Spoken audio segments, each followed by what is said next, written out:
Lucia Mallick Delhi ଭଞ୍ଜର ଗୁଣ୍ଡା ମାନେ ଆସିଲେ ରବି ଭଞ୍ଜ ପୁଅ ଦିଲ୍ଲୀ ଭଞ୍ଜ ସେମାନଙ୍କର ସବୁ ଗୁଣ୍ଡା ମାନେ ସାମ୍ନା ହେଇକି ଆସିକି ମୋତେ ଆକ୍ରମଣ କଲେ। ଯେତେବେଳେ ବିଶ୍ୱନାଥପୁର ପୋଲପୁର ମୋତେ ଗୋଡ଼େଇଲେ ମୁଁ ସିଧା ପୁରୁଣା ଗୋପୀନାଥପୁର ଘରେ ଯାଇ ପଶିଲି।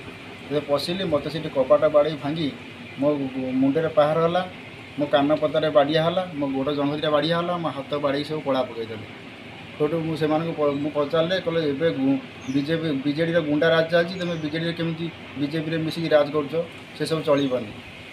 ଆପଣ ଭାରତୀୟ ଜନତା ପାର୍ଟି ଦଳ ପାଇଁ ଆପଣ କାର୍ଯ୍ୟ କରୁଥିଲେ ବୋଲି ତାଙ୍କ ଆକ୍ରୋଶରେ ଏଇଟା ଆପଣ? ଆଜ୍ଞା ଭାରତୀୟ ଜନତା କାମ କରୁଥିଲି, ଏଥିପାଇଁ ଆକ୍ରୋଶରେ ମୋତେ ବାଡ଼ିଆ ହେଇଯାଏ।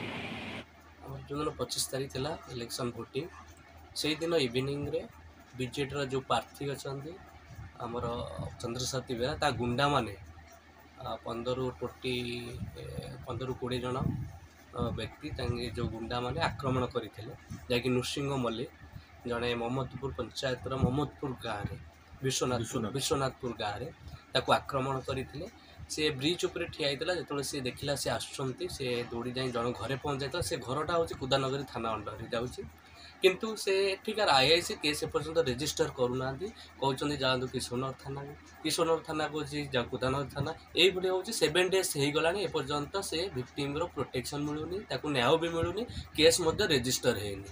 ଏଥର ଦୁଃଖଦାୟକଟା ଓଡ଼ିଶାରେ, ଯାହାକି କଟକ ସଦର ମାନେ କହିବାକୁ ଗଲେ ଓଲ୍ଡ କ୍ୟାପିଟାଲ ଅଫ୍ ଓଡ଼ିଶା, ସେଠି ମଧ୍ୟ ଏଇଭଳି ଘଟଣା 7 ଦିନ ପରେ ମଧ୍ୟ କେସ୍ ରେଜିଷ୍ଟର ହେଇପାରୁନି। ଏଥିରୁ ସ୍ପଷ୍ଟ ଜଣାଯାଉଛି କୁଦାନଗରୀ ଥାନାର ଆଇଆଇସି ଏଥିରେ ମାନେ ଭିକ୍ଟିମ୍ କି ଏଥିରେ ପ୍ରୋଟେକ୍ସନ୍ ଦେଉଛି, ମାନେ ପ୍ରୋଟେକ୍ସନ୍ ଦେଉନି। କଲପ୍ରିଟ୍ କି ଏଠାରେ ଘୋରଉଛି, ଯାହାକି କଲପ୍ରିଟ୍ ବୁଲୁଛି କିନ୍ତୁ ତାକୁ ଆରେଷ୍ଟ ମଧ୍ୟ କରାଯାଉନି। ଏଥିରୁ ସ୍ପଷ୍ଟ ରହୁଛି ଗୁଣ୍ଡାରାଜ ଚାଲିଛି, କୁଦାନଗରୀ ଥାନା ଅଣ୍ଡରରେ ଗୁଣ୍ଡାରାଜ ଚାଲିଛି।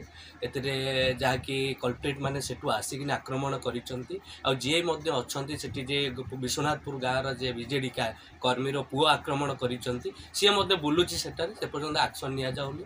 ଏଥିରୁ ଆମର ଦାବି ରହୁଛି କିଶୋରନଗର ଥାନା ଆଉ କୁଦାନଗରୀ ଥାନାକୁ ମଧ୍ୟ ଯେତେ ଶୀଘ୍ର ତାଙ୍କୁ ଆରେଷ୍ଟ କରନ୍ତୁ, ଯେଥିରେ ସମ୍ପୃକ୍ତ ଥିବା ସମସ୍ତଙ୍କୁ ଆରେଷ୍ଟ କରନ୍ତୁ, ଆରେଷ୍ଟ କରିକି ତାଙ୍କୁ ଜେଲ୍ ପଠାନ୍ତୁ। ଯେପର୍ଯ୍ୟନ୍ତ ନ ପଠାଇଛନ୍ତି ଆମେ ଥାନା ଘେରାଉ କରିବୁ।